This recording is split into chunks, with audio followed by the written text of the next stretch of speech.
Bienvenue sur notre site genevièvecreps.com. Laissez-moi tout d'abord vous présenter Geneviève. Geneviève est ce qu'on appelle une coach. Elle est ni médecin ni psychiatre.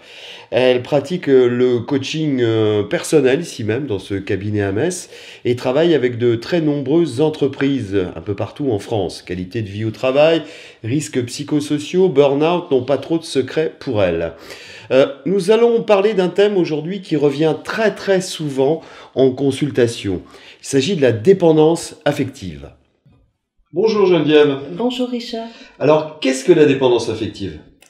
La dépendance affective, c'est un manque immense qu'une personne cherche à combler par tous les moyens, mais surtout en allant chercher à l'extérieur d'elle-même, alors que la réponse serait plutôt à l'intérieur d'elle-même. Alors, s'adressant à l'extérieur par différentes solutions qu'elle trouve et qui ne marchent pas, cela provoque un vide immense. Alors Geneviève, quels sont les fondements de la dépendance affective ? Souvent, le fondement principal de la dépendance affective, c'est la culpabilité. La culpabilité, je vais raconter une histoire pour exprimer cette culpabilité. Admettons, nous sommes dans une maison, un couple avec un bébé, le bébé est dans sa chambre en train de faire sa sieste. Il se réveille de la sieste. Évidemment, il ne sait pas parler, il n'a uniquement que ses gazouillis, ses pleurs pour dire « Coucou, j'ai besoin que quelqu'un vienne me chercher ». Et le quelqu'un, c'est maman ou c'est papa dans la pièce à côté. Il se passe 10 secondes, 15 secondes, 30 secondes, 1 minute, 3 minutes, suffisamment de temps pour que l'enfant, à ce moment-là, le bébé qui ressent peut-être un énorme sentiment de vide, un besoin à combler, un besoin d'être pris en charge, d'être considéré, d'être aimé, et maman qui, de l'autre côté, se lave les mains pour pouvoir aller chercher son bébé, et là, il se passe quelque chose. Quelque chose à l'intérieur de l'enfant qui lui fait dire « Je ne suis pas suffisamment bien pour être aimé puisque personne ne vient me chercher. » Donc une culpabilité reconnue à l'intérieur de son être qui automatiquement fait naître une autre partie qui s'appelle le juge. Ben oui, puisque tu te dis coupable, tu dis que tu n'es pas assez bien pour être aimé, forcément, derrière, il doit y avoir une sentence. La sentence, le juge la met en place, donne naissance à une troisième partie en soi qu'on peut nommer le bourreau interne, qui lui a une mission, un job tout au long de l'enfance, de l'adolescence, de la vie adulte, si rien n'est réglé depuis, qui est « je te laisse goûter au plaisir, je te laisse avoir des projets, je te laisse voir au loin, je te laisse faire les premiers pas et je te coupe l'herbe sous le pied ». Alors de quelle façon ? Par les voix internes, par les petites pensées, les petites injonctions du type ah, c'est pas fait pour moi, ça n'arrive qu'à moi, ah mais t'es pas fait pour ça, t'es pas assez ceci, t'es pas assez cela, etc. Ça, c'est lorsque la dépendance affective peut prendre, par exemple, naissance dans la toute petite enfance. Mais la dépendance affective peut aussi prendre naissance après une situation traumatisante, une relation toxique qui fait que la personne se met de plus en plus en infériorité, en manque de confiance d'elle-même. Les fondements donc peuvent être liés à tous les domaines et à toutes les périodes de la vie.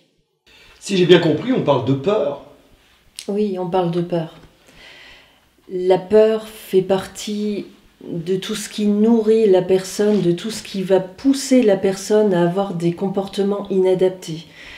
On a dit tout à l'heure que le déclencheur d'une dépendance affective, c'est un immense stress par rapport au sentiment de vide.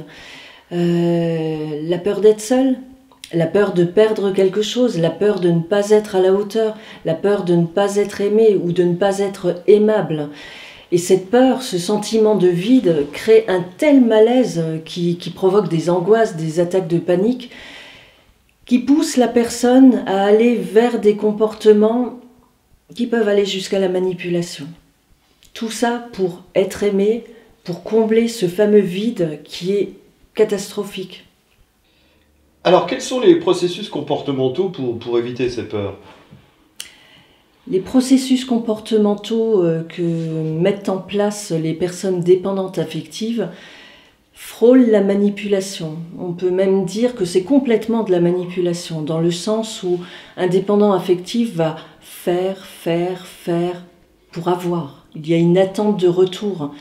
Un dépendant affectif va aussi pouvoir accepter l'inacceptable, là où n'importe qui pourrait mettre fin à une relation parce qu'elle est abusive, parce qu'elle n'est pas dans le respect. Un dépendant affectif va aller au bout du bout, juste pour éviter ce fameux vide, cette fameuse solitude qu'il redoute tant.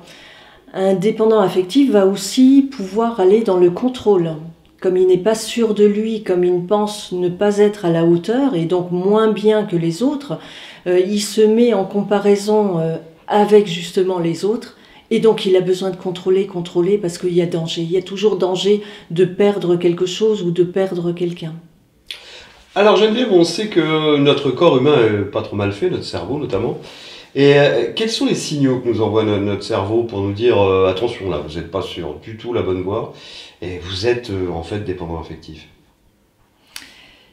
Oui, le corps, lorsqu'on tire sur la corde, on voit plusieurs signes. Dans la dépendance affective, le signe le plus flagrant que je puisse voir, c'est l'affolement. Je vais donner un exemple par rapport à ça. Une personne rentre chez elle, rentre du travail, elle rentre chez elle, elle vit seule, elle est célibataire. Plutôt que de rentrer chez elle, de se poser, histoire de se ressourcer, de se détendre un petit peu, ce fameux sentiment de vide, cette solitude, le silence. Le silence, c'est hyper angoissant.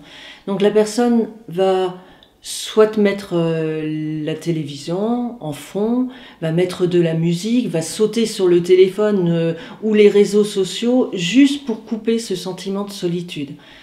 Ça, c'est un premier signe à la fois du corps qui est un rythme rapide, il y a vraiment un réel affolement. Je donne un autre exemple.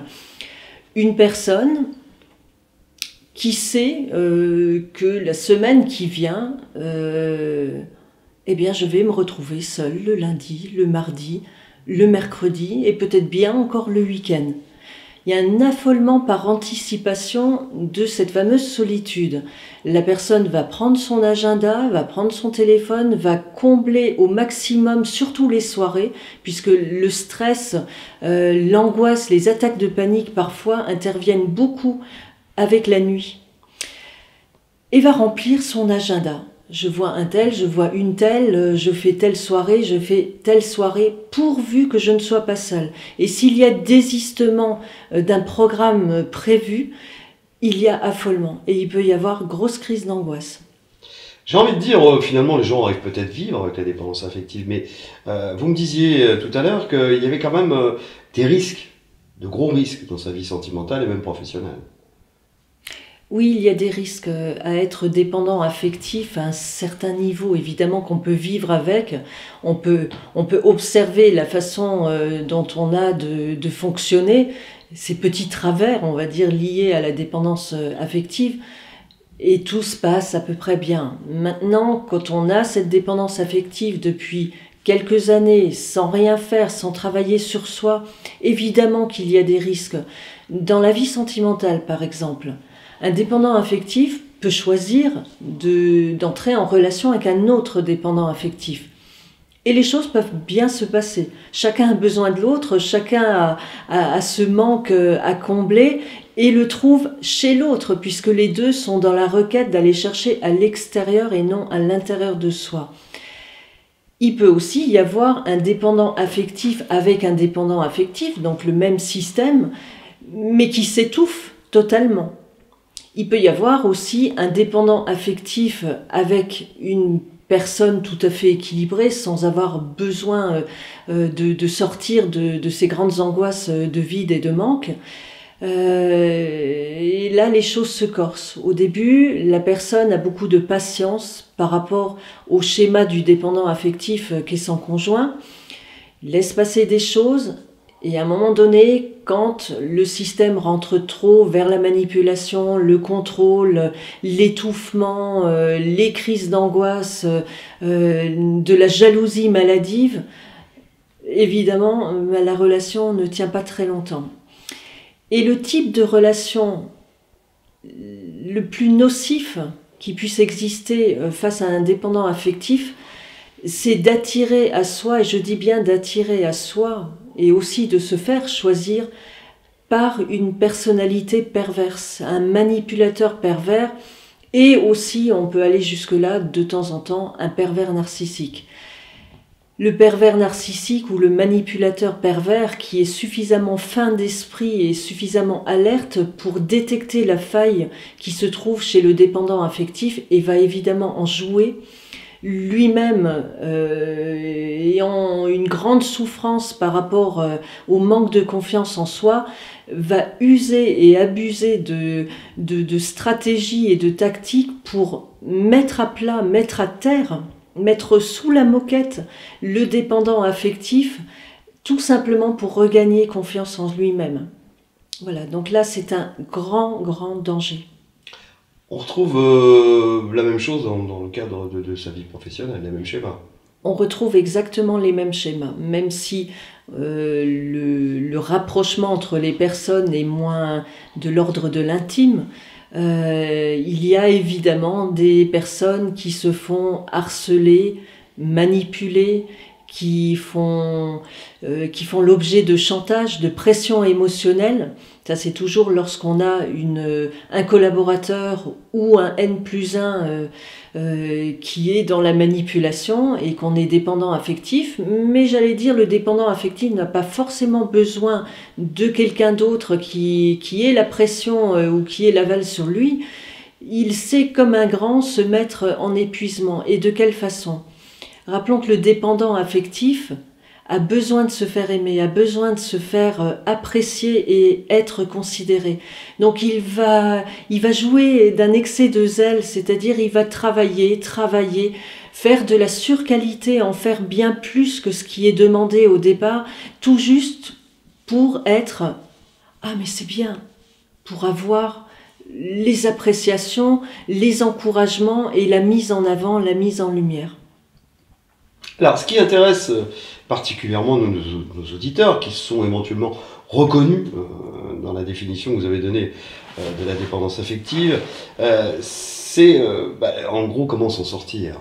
Parce que on en souffre. Donc, est-ce que vous pouvez nous donner quelques pistes ? Oui. Comment s'en sortir ? Je voudrais aussi, dès à présent, tout à l'heure, j'ai parlé de personnalité toxique en nommant le pervers narcissique, le manipulateur pervers ou juste des personnalités très difficiles. Il n'y a pas d'un côté une victime et de l'autre côté un méchant, un gentil et un méchant. Il y a tout simplement deux personnalités qui souffrent et qui ont besoin de se sortir de là et de travailler sur elles. Alors déjà pour le dépendant affectif, de quelle façon, quelles sont les pistes pour pouvoir en sortir ? La première étape, c'est d'accepter. Accepter que l'on soit dépendant affectif. À partir de cette acceptation-là, il est possible de se regarder en face avec une grande honnêteté, c'est-à-dire de détecter les schémas de manipulation parfois que l'on peut adopter, de voir quels sont les comportements que l'on a au quotidien, la relation, le type de relation et les attentes que l'on a vis-à-vis des autres, et juste, dans un premier temps, observer, sans rien faire d'autre, observer, jusqu'en avoir presque le dégoût de fonctionner comme ça. Et pourquoi il est important d'arriver jusqu'à cette espèce de dégoût complet ? Tout simplement parce qu'à partir du dégoût, il sera possible de faire quelque chose pour transformer la situation. Transformer la situation, c'est quoi ? C'est remettre en doute les croyances, les petites pensées que l'on a en soi, les fameuses injonctions qui nous viennent de notre fameux bourreau intérieur qui dit « c'est pas fait pour toi ». T'es pas à la hauteur, mais qu'est-ce que tu veux attendre de quelqu'un comme toi, etc., etc. Toutes les petites toutes les petites phrases que l'on a pu entendre autour de nous de la part de quelqu'un d'autre ou nous-mêmes, tout seuls comme des grands. Alors l'observation, ça permet aussi la connaissance de soi. Quand on se connaît mieux, on sait évidemment de quoi on a besoin, de quoi on a envie, et donc de se fixer des objectifs. L'intérêt, c'est de se fixer de petits objectifs, d'aller vers des réussites, donc de recommencer à regagner confiance en soi et estime de soi, et petit à petit, le chemin se fait. Le plus important, malgré tout ce travail-là, c'est retrouver l'amour en soi. Au démarrage, je vous ai dit, le dépendant affectif va chercher à combler l'immense manque qu'il ressent à l'extérieur de lui-même, alors que la clé est à l'intérieur de lui-même. L'intérieur, c'est l'amour que l'on se porte, c'est l'estime que l'on se porte. Un homme, une femme pourra cumuler et avoir des dizaines de relations, des centaines de relations, pour certaines personnes qui viennent me consulter. Rien ne viendra combler, jamais, jamais, jamais. Seul l'amour que vous vous portez à vous-même et le respect que vous vous portez à vous-même va venir quelque part calmer l'immense vide que vous trimballez, que vous avez le sentiment de trimballer depuis des années. Stop avec ça, aimez-vous. On a bien compris, l'important c'est de s'aimer, chers amis.